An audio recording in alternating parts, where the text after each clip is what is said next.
হরে কৃষ্ণ ভক্তবৃন্দ, মহা জন্মাষ্টমী ব্রতের পর এবার শ্রী শ্রী রাধারানীর জন্মতিথি কবে পালিত হবে, অর্থাৎ রাধা অষ্টমী ব্রত 2024 সালে কবে পালিত হবে। তো ভক্তবৃন্দ, ইতিমধ্যেই আমরা জন্মাষ্টমী ব্রত 26 আগস্ট পালন করেছিলাম, আর জন্মাষ্টমীর ঠিক 15 দিন পর পালিত হয় শ্রী শ্রী রাধা অষ্টমীর মহা উৎসব ব্রত। অর্থাৎ বন্ধুরা, এবছর 2024 সালে রাধা অষ্টমী উপবাস পালিত হবে আগামী 11 সেপ্টেম্বর 2024 বুধবার। অর্থাৎ পূর্ণ দিবস রাধা অষ্টমীর এই ব্রত পালিত হবে 11 সেপ্টেম্বর বুধবারে। তো শ্রী শ্রী রাধা অষ্টমীর উপবাস বাড়িতে কিভাবে খুব সহজেই পালন করবেন এবং ব্রত কতক্ষণ থাকবেন ও কখন উপবাস ভঙ্গ করবেন, পালনের সময়সূচি, মাহাত্ম্য কথা ইত্যাদি এই সকল বিষয়াবলী আজকের এই ভিডিওতে আমরা আলোচনা করব।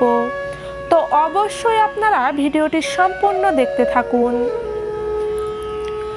ভক্তবৃন্দ, রাধা অষ্টমী ব্রত প্রত্যেকের জন্যই বাধ্যতামূলক এবং এই রাধা অষ্টমীর বিশেষ মাহাত্ম্য সম্পর্কে পদ্মপুরাণে বলা হয়েছে যে একবার রাধা অষ্টমী ব্রত পালনে 1000 একাদশী ব্রতেরও অধিক বেশি শতগুণ ফল লাভ করা যায়।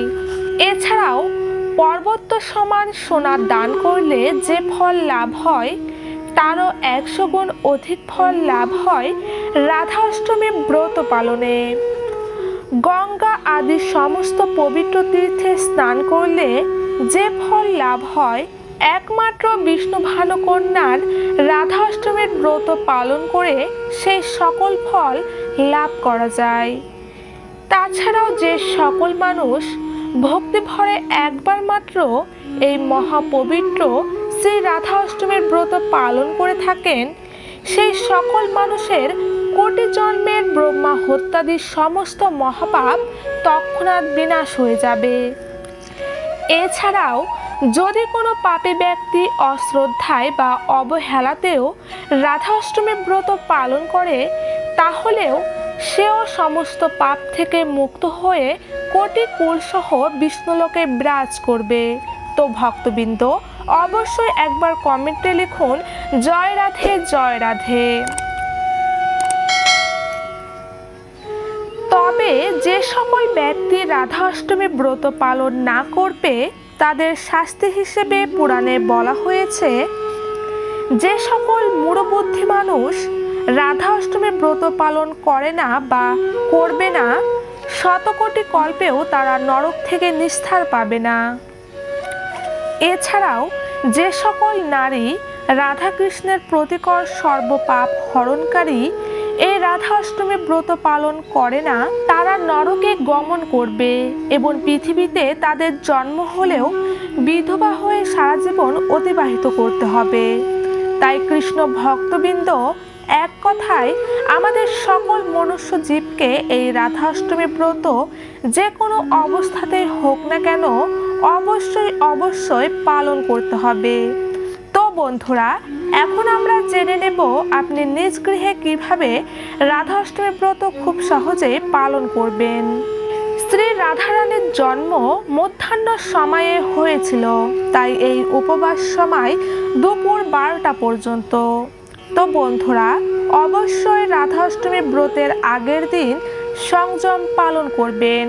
সংযমে সারাদিন আমিষ খাবার ত্যাগ করে শুধুমাত্র নিরামিষ খাবার গ্রহণ করবেন এবং সংযমের দিন সন্ধ্যায় শ্রীকৃষ্ণ ও শ্রী রাধারানীর চরণে ফুল নিবেদন করবেন এবং পুজো করে প্রার্থনা করবেন, হে শ্রী রাধা, আগামীকাল আমি আপনার রাধা অষ্টমীর ব্রতটি পালন করতে চাই। আমি যেন ব্রতটি সুন্দরভাবে পালন করতে পারি, আপনি আমাকে কৃপা করুন। তো বন্ধুরা, সংযমের সন্ধ্যায় রাধারানীকে দর্শন করাতে হয় মাঙ্গলিক দ্রব্য।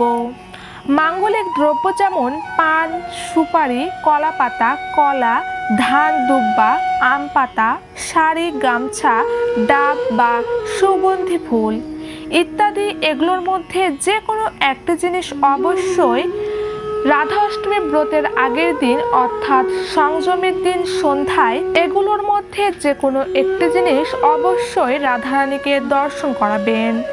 তারপর রাত্রি 12টার মধ্যে খাবার গ্রহণ কাজ সম্পূর্ণ করে নিয়ে অবশ্যই ব্রাশ করে নেবেন, তারপর ঘুমিয়ে পড়বেন।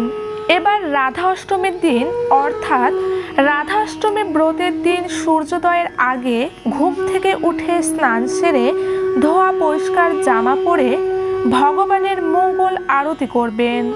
এবং এই দিন যেহেতু মহা রাধা অষ্টমী তিথি, তাই এই দিন রাধারানীর জন্য রাধারানীর প্রিয় ভোগগুলি রন্ধন করে পুজো করবেন। রাধারানীর দুধের তৈরি দ্রব্যটি অতি প্রিয়, সেক্ষেত্রে বিভিন্ন দুধ দিয়ে তৈরি ভোগ এই দিন নিবেদন করতে পারেন। এছাড়াও ফলমূল, মিষ্টি, দই অর্পণ করতে পারেন পুজোয়। এবং পুজোর শেষে অবশ্যই ভজন কীর্তন, গীতা ভাগবত পাঠ করবেন। তো ভক্তগণ, এখন প্রশ্ন, ব্রত কতক্ষণ থাকবেন, পুজো কখন করে উপবাস ভঙ্গ করবেন? তো বন্ধুরা, যেহেতু শ্রী রাধা মধ্যাহ্নকালে হয়েছিলেন, তাই এই ব্রতের পুজো ও উপবাস দুপুর 12 ঘটিকার মধ্যেই সম্পূর্ণ করা যাবে।